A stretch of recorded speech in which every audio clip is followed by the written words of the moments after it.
some others.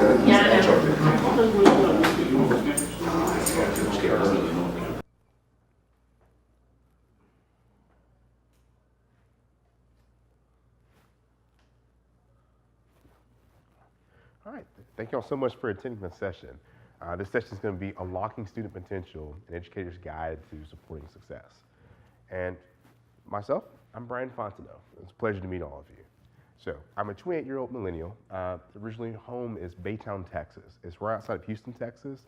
I-10 passes right through it. So if you've ever gone to Louisiana or stopped in Beaumont for some good seafood and gumbo, you passed through my hometown. I've called Austin home for probably about the last 11 years. I've been here I went to the University of Texas where I graduated, and Austin's been my home ever since. While working here, I run a company called Elevation Firm. It's a transformational consulting company. We help our clients become industry leaders through design, digital, and technology. But a big piece of what I'm going to be talking about today and supporting student success is through my foundation, what is called the BLF Foundation. It's a 501c3 nonprofit that supports students through retention, development, and graduation, ensuring students become successful not only in college, but in careers. And a lot of what we're going to talk about how we can support student success is going to be based upon our findings and what we're doing through the foundation. Now, to give you a little bit of agenda about what we're going to be discussing today, the first thing we're going to be discussing is the state of education and for students. The second piece is going to be about looking at preparing students for success. And the last piece we're going to step through is a step-by-step process of what we can do to really support student success. But the first thing I have for you is really kind of a question. I just want to hear your input. Why do you think students are not reaching success currently? Any kind of thoughts, any barriers that you may perceive students that may have?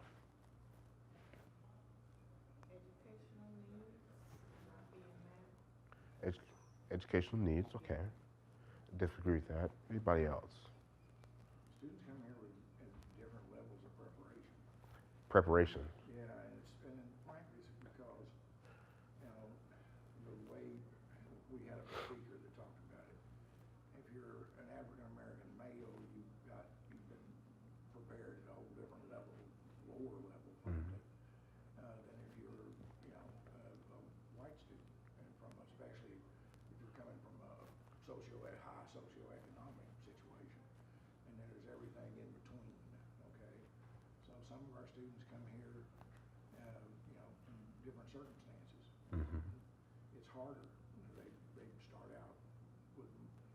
start out with an unfair disadvantage sometimes, or frankly an advantage.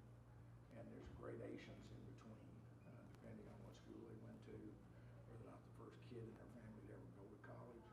And there's all sorts of things that change the opportunity for success when they hit the door.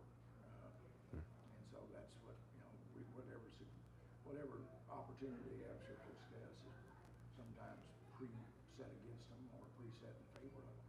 Yeah, preparation is definitely a key. We want to make sure that we have a game plan for success and making sure that they're able to succeed, and despite whatever kind of barriers and opportunities may hinder or progress them going forward. So I definitely agree with preparation. I don't know if you had a comment you're about to make. I apologize. I would say a lot of what I think I see is just boundaries with maybe financial resources. Financial resources. Personal resources as far as home support, or maybe even having somebody that they, maybe since they're their first time in college, students that don't really know how to navigate college. I see a lot of reasons students, I feel like, kind of drop out or get lost in the shuffle. Yeah. Not knowing the language, not knowing the process. Support. Definitely. So support, educational needs, preparation, they're all very important pieces. So when we think about students, we want them to be able to succeed. There's a lot more opportunity now for them to go to college, a lot more resources that exist. But how can we make sure that they're able to take advantage of all the resources and everything that exists? Because without them taking advantage of those resources and really having that game plan for success, for a lot of these students, they'll end up becoming lost in the navigation of how do I get from A to Z. So we want to make sure they get there. But then a couple things that data points that kind of pop out to me of things that are really important to pay attention to. First thing is that $27,000. That's about the average amount of debt that a student comes out of school. Now, I remember when my mom went to school about 20, 30 years ago, the difference for her is that she paid $4,000 for the entire time she was in school. The costs for education have gone up, which, as you mentioned, financial resources have really kind of sometimes allowed school to not be in the realm of reach for all of our students. But then for those who are able to attend, 40% of the students that are starting school in a 6-year time frame are not completing school. And that has huge implications when we talk about already the cost of college. And so we have these talented students that are going in to get education to enrich the amount of doors that are going to open for them, not completing. It really hinders them. When we talk about our lowest income students, only 9% of them are actually completing college in that lowest income percentile. So we really got to find a way, how can we ensure that we can help this pipeline be able to be successful? Because education is a resource. It's a great resource. But we got to make sure that they're taking advantage of it properly so that they can be able to go back and support those communities in which we're living in. And we have a way that we can go out and support them. Now, this quote from Albert Einstein: "Education is what remains after one has forgotten everything that he's learned in school. It's a miracle that curiosity survives formal education." We have an opportunity to educate and support students, but we want them to be successful not only in the realm of education, but into their whole life. And we want to make sure that we're still, while they're going through education, get the resources, support, and everything necessary for them to be able to still those curious minds and use that creativity to help solve world problems. We have the ability to be able to do that while we're educators, while we're mentors, while faculty members, the variety of different roles that we play in part of impacting the student's life. And in fact, some of the things that we found through our mentorship program is really principles that we can apply to really help support their success. Over the last 2 years, our program has supported through scholarships and mentorships and volunteer hours, almost $9,000 of aid to support over 40 students. And we found that we were able to find different ways of applying some principles that I'm going to talk about to really help us support and make the student success. We have the ability to change the reality for students. But now, here's the 3 points of how I believe that we can really support them from a variety of perspectives and things that you can do as well. It breaks down, as I mentioned, in 3 different points. The first point is retention. We have many, many, many talented students that go through the pipeline. And as I mentioned, 40% of them are not completing school, and our lowest income students are not. So as they're getting into college and finding resources, one, to even get in college, we have a responsibility for ourselves to find in those students that we may identify and say, hey, we see that they're not being able to adjust or acclimate, and find different ways that we can retain these students. Now, retention can take on a variety of different forms. It can take on advice. It can take on giving them some opportunities. It can take them directing them to the right resources. But by making sure that they're equipped to meet the challenges that stand before them, the retention efforts alone will help us to be able to see more succeed. And as more succeed, we're able to go back and they're able to go back and impact the communities in which they live in. They set positive examples of, yes, college may have been a tough process for me. I may have had life situations that may have happened, but most importantly, they're going to succeed. Because what happens is, if we don't do that, over 2/3 of the students who take out college loans, they're 3 times more likely to default compared to students who graduate. So if we don't retain them in college and they end up dropping out, it could affect their financial projections for the rest of their life. We don't want them falling out into defaults, bankruptcy, et cetera, because it could set back their life 10 to 20 years.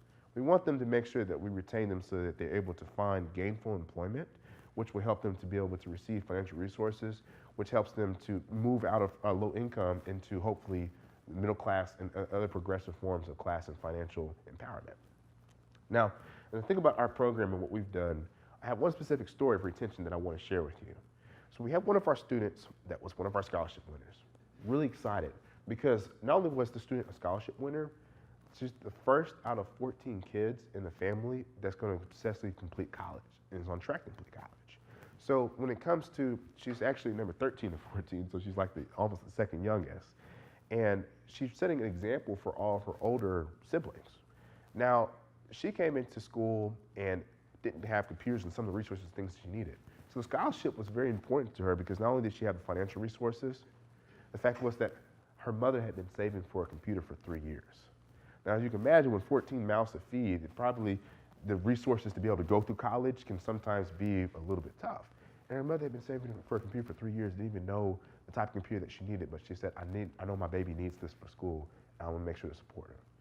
She was able to call her mother after winning a scholarship and say, look, you don't have to save up anymore. I know you've been saving, but I'm able to receive a scholarship and a computer, and you can use those funds to support my baby sister. It was touched. They had a crying moment. I cried when I read this message. But as great as everything happened, a month later, she ended up going to the ER. She was diagnosed with multiple sclerosis. Now, this was a story that I thought would have ended, that this student would have dropped out of college. Here was a promising student that was eager to learn, eager to develop, sent a message that says, I want to be the best student in your mentorship program. It meant that much to her because she understood how she could go back and support and inspire her family. But that's not where her story ended. We continued to support her. I continued to make visits to the hospital almost every other day. I met almost all 14 members of the family. I kind of treated it like going to all 50 states. It's like, I got to meet each one of them. And through spending time and really supporting, encouraging, and being there to support her going through this tough transition, this student managed to do the unthinkable. 3 months of schoolwork she was behind because she was stuck to a hospital bed. She completed all of it within 1 month. Not only did she complete it within 1 month, she averaged B's throughout all of her classes. Now, to me, that was unheard of. And she sent me a message one day and says, I'm really disappointed that I didn't make all A's. I said, are you kidding me? You should have been a college dropout, because that is a tough situation for anybody to navigate. But what she said shouldn't have been surprising to me, but it was that, if it hadn't been for the program and all the mentors that came and checked on me and the messages of encouragement and y'all making me feel that I could overcome anything, I would have dropped out. But I felt that support and encouragement. And so that's why I say in retention efforts, we have the ability to support students just by the things that we say and the encouragement that we give, and really helping to have them go through the pipeline despite whatever challenges they may run into.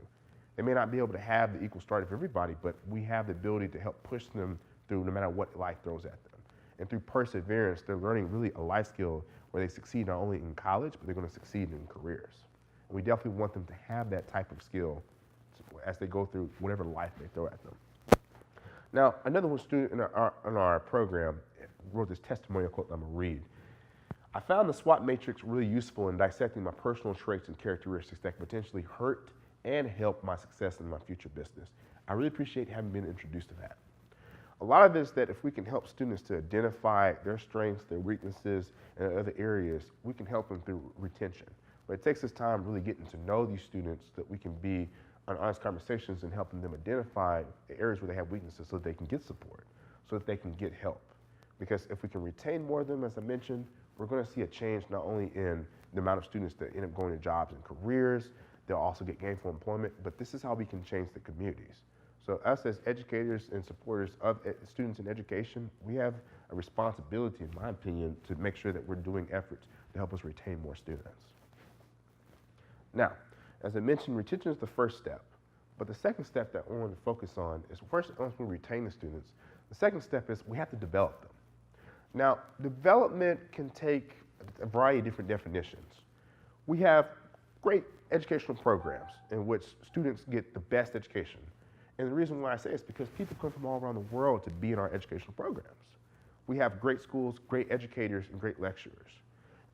We have all these great education, but why is it that we're having students who are having problems finding gainful employment?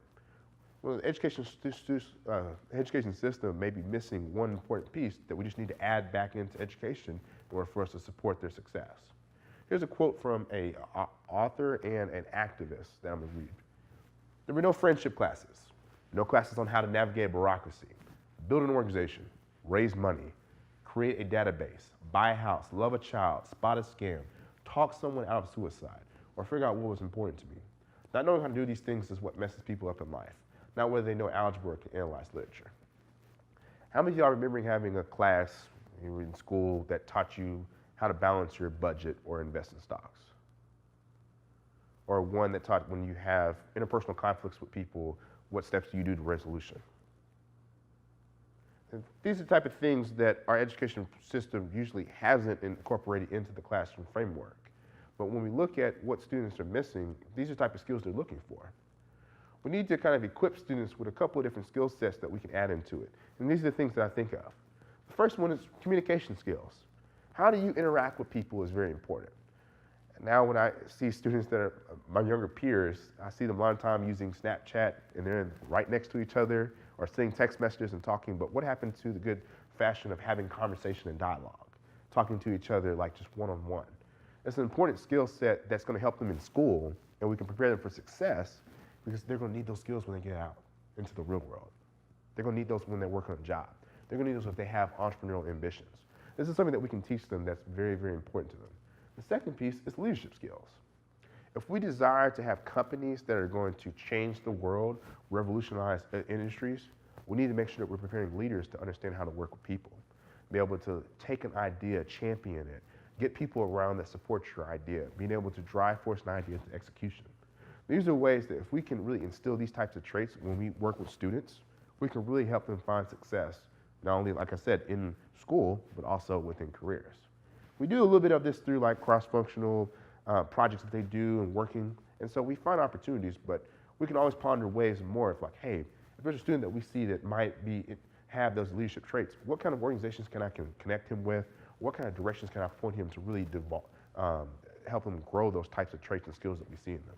Because we see these students every day, and so there's many opportunities. The third thing we want to mention is problem-solving skills. So life is not exactly fair. We don't all start at the same point, but the key is that when we run into a roadblock, what kind of method do we have to help really kind of think through our issues and help find a way to solve a solution so that we can get over whatever hurdle? If we give students the problem-solving skills that they need, they're going to find success in completing tough homework assignments, accomplishing and finding high GPAs, but also being able to balance whatever kind of extracurricular activities that they're in, because they're able to problem solve and think, all right, if I have this assignment due and I have these things I'm organized in, I need to make sure that I'm doing X, Y, Z ahead of time so I'm prepared for whatever assignments I need to turn in. But those problem solving skills are transferable into what they're going to find when they go into different careers. So it's another important piece that we can equip them with through development. Fourth piece is empathy. Can they take time to really understand people? It goes in line with communication skills, but really understanding other people's point of view so that they can take time to understand what people may be going through, what people may be thinking, but most importantly, being kind and considerate to others so that they learn how to work together with people and resolve conflicts. Empathy is a very, very important skill. As they say, emotional IQ is now something that's very telltale of good high-level leaders. So we want to equip them with the opportunities to understand how to use empathy as far as not only in school, but also in careers. And last but not least, cross-functional team leadership. They need to learn how to work with other people. We're not going to always work in the silos of life. And so if we can teach them through development, through different opportunities, getting students together, having them work on different projects, but most importantly, just having opportunities to work with people to achieve a common goal, it's setting them up for success. These are the type of experiences that they can talk to recruiters when they're going into different jobs and opportunities, and ultimately going to set them up to be able to stand out amongst the many applicants that go through different job opportunities. So we want them to be able to be equipped with success by equipping them with different skill sets that may be outside the realm of traditional education, like teaching them algebra or teaching them physics. Each one of us can take that opportunity by just taking one or two students aside and investing some extra time and support to help develop these types of skills out of them. Now, how many of y'all are familiar with Project Aristotle that Google ran? In 2013, Google had run a project that had started back in 1998 called Project Aristotle. What they wanted to identify is this: we have these top A player employees. If we wanted to replicate them, what's the most important skill sets that they have that we can be looking for when we do recruiting that can help us tell if a person is going to be a B team player or an A team player? As we know, organizations want to fill their companies with A team players. So they focus mostly on the engineering spectrum as far as hiring and recruiting. And as important as STEM is for education, out of the top 8 skills traits, guess which number STEM came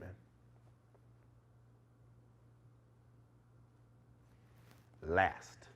Dead last.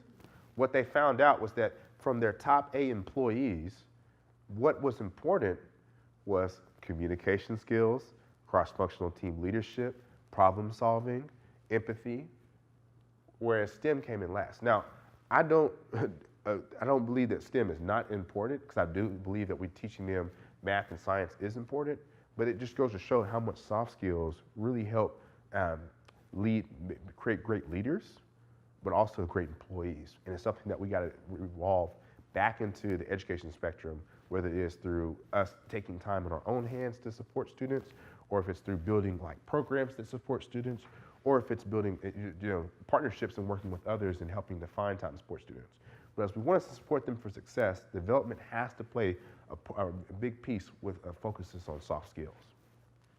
Now, the picture you're going to see right here is one of our mentorship sessions. Through our mentorship program in the foundation, we meet with students once a month on about 2 or 3 hour basis, working on certain soft skills that we identify through the year as important. Right here is what you're seeing is our critical thinking mentorship session that we worked on with IBM. So IBM brought in a lot of their consultants to go through a design thinking exercise. Design thinking is a way of critically approaching problems and problem solving. And what we had them do in this exercise was really identify their semester, identify a goal that they want to accomplish, like getting a 4.0 GPA, laying that internship. We identify what factors that they might run into that are barriers. We identify what things that will help them or solutions. We identify what resources they could use to help them achieve their goal. We also help them navigate the pitfalls. Students love this session because it helped them give them a game plan for success, despite what level or what starting point they may be at, but it's also something they can implement throughout the course of the year. They take this session and probably say it's one of the favorite ones they've had throughout the program, because they never had somebody kind of talk them through how you navigate those things. We give them advising, and they have great advisors on campus, but how we navigate some of those other type of solutions, this is the type of stuff and soft skills that we're able to accomplish that's going to really set them up for success.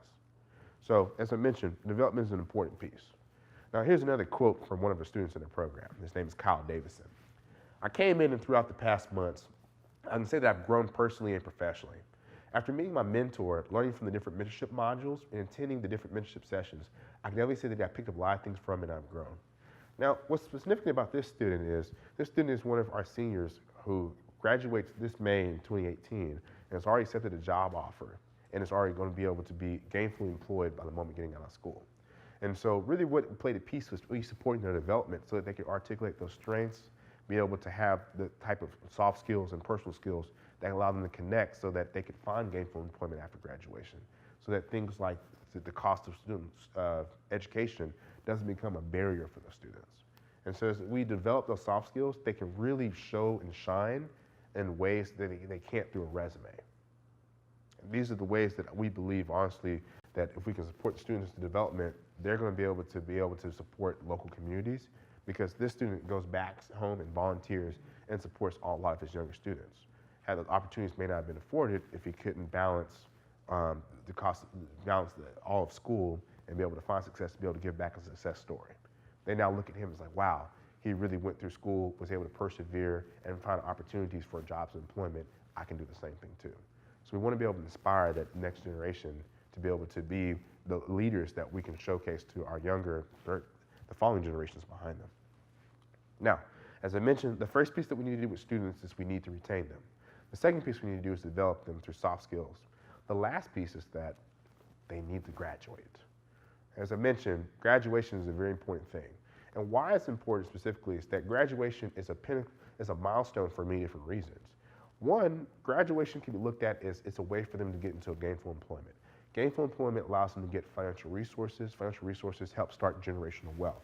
Generational wealth helps them to be able to improve local communities as we have more and more people that are able to raise up the median salaries and wages, which helps them afford a better quality of life. But graduation is also a second piece too. It could mean opportunities for entrepreneurship and other advancement, innovations and creations. And why I say graduation is so important is because we're able to equip, educate, and prepare them through different types of experiences that should help them to be able to use those experiences and transferable skills despite what the rest of life may throw at them.